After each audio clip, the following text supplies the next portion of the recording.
बिस्मिल्लाहिर्रहमानिर्रहीम। आप देख रहे हैं मेरा यूट्यूब चैनल और DNN न्यूज। मैं हूं मोहम्मद आकिब दानियाल और प्रोग्राम है आकिब स्पीक्स। करंट अफेयर्स पे हम बात करते हैं पाकिस्तान के मौजूदा सूरत हाल की। तो उसी टॉपिक के हवाले से आज हम बात करेंगे और बताएंगे आपको कि इस टाइम पाकिस्तान की क्या सूरत हाल है। पाकिस्तान में मीम्स का जोर चल रहा है और पाकिस्तानी कौम रिलैक्स है। पिछले 72 बल्कि मैं कहूँगा 96 घंटों से इंतजार में है कि कब जंग शुरू होगी और लोग मीम्स बना रहे हैं। इंडिया और पाकिस्तान की जंग हो रही है, इसलिए मुझे पहले बता दो कि कितने बंदे आ रहे हैं। मैंने उस हिसाब से चाय बनानी है। चाचू मोदी तू साडा बाहरला पानी बंद कर सकदा, अंदरला पानी किद्दां बंद करेगा? दस मैनू साडे अंदर इन्ना पानी आ, जंग दे टोटल फायदे सानू आ। तू एक बारी जंग ला, असि उधर आंदे ही नॉन पीटीए साडे सारे मोबाइल पीटी हो जाने। जरा जंग सिर ते मैं नवे कपड़े भी कोई नहीं सिलवाए। पता नहीं कटरीना मेरे बारे की सोचेगी। ओए छाया होना पानी बंद कर दिता नांदा तू ऊंच भी कोई नहीं। जरा जंग ले दिन शलवार कमीज पावा या ट्राउजर शर्ट च दिहाड़ काट छड़ा। इस जंग दी वजह तो ना मेरे आने वाले बच्चों नु बड़ी टेंशन बननी है। किवें देख ना, अगर जंग होई ना ते फिर मुतालिया पाकिस्तानी किताबां वड्डियां हो जानियां। पढ़दे रहे उन्हां नु बैठ के भाई जी मोदी इंज कीता ते अगो शबाश शरीफ पे काटता। और पाकिस्तानी कौम ने इसको शुगल में ले लिया और इंतहाई रिलैक्स कौम है हमारी। अल्हम्दुलिल्लाह, अल्लाह ने बड़ी ताकत दी है, बड़ी कुव्वत दी है, जैसा कि मैं पहले भी बताता रहता हूँ। अच्छा, ये तस्वीर देखें।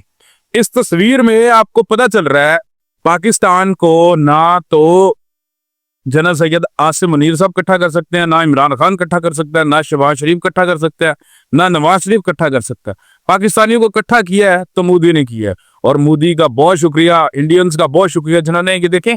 पाकिस्तान के वैसे तो नेशनल इश्यूज पे प्राइम मिनिस्टर के पास मीटिंग्स होती रहती हैं, लेकिन ये एक मुनफरिद तर्ज की तस्वीर है और बड़ी खूबसूरत है, जिसमें सबसे जो है फर्स्ट पे अली अमीन गंडापुर है, उसके बाद मुराद अली शाह है, उसके बाद हमारे भी प्राइम मिनिस्टर हैं शहबाज शरीफ और उनकी भतीजी साथ खड़ी हैं जो कि CM पंजाब है मरियम नवाज, और उनके साथ तशरीफ रखते हैं जनाब CM के बलूचिस्तान तो सरफराज बुगटी साहब। तो मामला ये है कि पाकिस्तानियों ने बड़ा इजी लिया हुआ है पाक भारत कशीदगी को और भारतीयों की चीखें निकल रही हैं।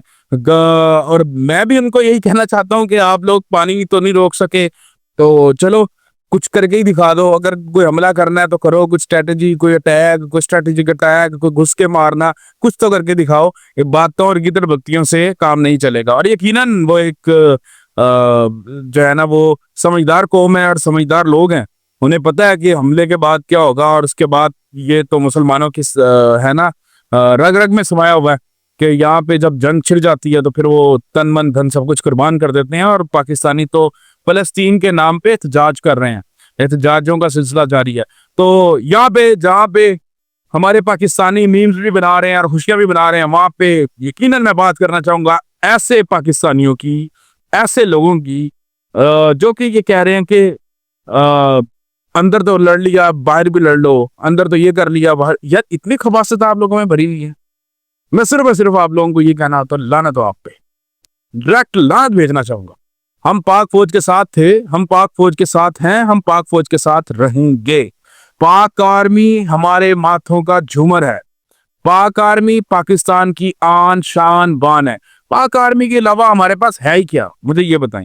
पाकिस्तान के पास क्या है? आप क्या कर लेंगे? आप बांग्लादेश बन जाएंगे, आप इंडियंस बन जाएंगे, आप गांव में उतर पिएंगे। आप क्या चाह रहे हैं कि इंडियंस आए यहाँ पे हमला करें और इसको टेक ओवर करें, उसके बाद आप फरमाएंगे कि हम जो है ना वो इंडियंस बन जाएंगे। आपको गाय ज़िबा करने पे कत्ल किया जाएगा, ठीक है? आप एक थर्ड क्लास कम्युनिटी बन के रहना चाहते हैं? नहीं, अगर आपने सर उठा के जीना तो पाक आर्मी की वजह से किसी एक पार्टी की हमायत में इस तरह ना करें। यकीनन आपके लीडर भी पाक आर्मी का बड़ा साथ देते रहे हम, और माजी के अंदर जितना हम ही इमरान खान साहब रहे हैं उससे ज्यादा बड़ी बात नहीं है। मैं इसको किसी पार्टी से मंसूब नहीं करना चाह रहा था, लेकिन क्योंकि इस टाइम कुछ ट्वीट्स और कुछ ट्विटर्स और ज्यादातर ये तकालीफ उनको है जो पाकिस्तान से बाहर बैठे हुए हैं। पाकिस्तान से जो बाहर हमारे तारिकीन वतन बैठे हैं, जो हमारे ओवरसीज पाकिस्तानी बैठे हैं, वो बड़े तकलीफ में हैं। उनमें से बेशतर लोग तो बहुत अच्छा रिस्पॉन्स देते हैं और बहुत अच्छी बात करते हैं, लेकिन उनमें से कुछ लोग ऐसे हैं जो कि जिनको बड़ी तकलीफ होती है पाकिस्तान से, पाकिस्तानियत से, पाकिस्तानी नजरिए से, तो वो खुद वो भगौड़े हैं। उन्होंने किसी ने असाइलम किया हुआ है, किसी ने इलीगल एंट्रियां की हुई हैं, कोई डंकी लगा के गया हुआ है, 30-40 साल का बाबा है, अब वो बैठा है, उसने यूरोप में जिंदगी गुजार ली है, अपनी जिंदगी खराब कर ली है, नस्लें खराब कर ली हैं, गोरियों से शादी कर ली हैं, और खुद वो जो है ना वो पाकिस्तान के खिलाफ बोल रहे हैं। उनका बोलना बनता है, उनका बोलना बनता है, क्योंकि उनका जो है बाय डिफॉल्ट सॉफ्टवेयर है वो अपडेट हो चुका है। उनके सॉफ्टवेयर के अंदर खबासत आ चुकी है और वो खबासत निकलती है। तो जो खबासत पाक आर्मी के खिलाफ निकलेगी तो यकीनन हम उन पे डायरेक्ट लानत भेजेंगे। और मेरे व्यूवर्स इससे इख्तिलाफ भी कर सकते हैं, लेकिन मैं तो यही चाहूंगा कि पाकिस्तानी की जुबान ऐसी नहीं हो सकती। एक पाकिस्तानी डट के खड़ा है। और जिस तरह हमारे एंकर्स ने, मैं यहाँ पे क्लियरली मेंशन करना चाहूंगा, जिस तरह हमारे मीडिया ने, जिस तरह हमारे पॉलिटिशियंस ने, जिस तरह हमारे एनालिस्ट ने, जिस तरह हमारे पॉलिटिशियंस ने, जिस तरह पाकिस्तान के हर बच्चे ने, मतलब सोशल मीडिया के हर जवान ने, हर वॉरियर ने ये इस कशीदगी में मीम्स बनाई हैं और मीम्स का साथ दिया है, और जिस तरह से पाक आर्मी को इनकरेज किया है, इससे सबूत मिलता है कि पूरी पाकिस्तानी कौम मुत्तहिद होकर खड़ी है। और ये जो है वो पाकिस्तानी कौम का एक एजेंडा है कि इसको मोदी ही इकट्ठा कर सकता है, और मोदी ने अल्हम्दुलिल्लाह बड़ा शुक्रिया अदा कर देंगे, हमें इकट्ठा कर दिया है।